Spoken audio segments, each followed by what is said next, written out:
nimeshtukizwa kidogo, lakini naomba nichukue nafasi hii kusema machache, kwa maana ya kwamba napongeza wote kwa kushiriki katika hii wiki ya usuluhishi, na kama alivyosema mwenyekiti wa Baraza la Ardhi, usuluhishi una faida nyingi, ikiwemo kupunguza muda wa mashauri mahakamani au gharama.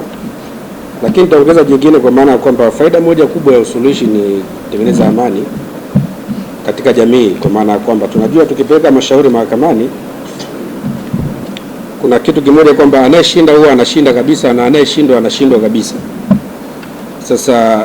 tunapokuja kwenye zoezi la usuluhishi, ni wazi kwamba pande zote mbili zinaondoka zikiwa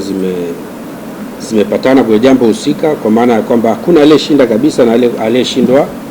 kabisa, kwa maana kwamba amani inaenda kurejea kwenye jamii husika, iwe ni familia au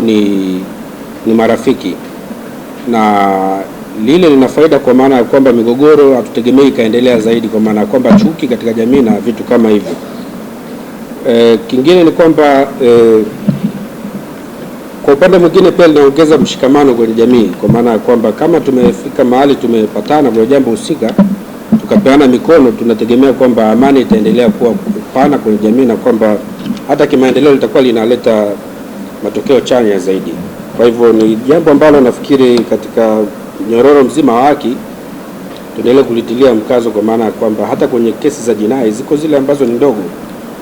ni vyema watu wakakaa chini wakazungumza, wakapatana na wakakiri makosa yao,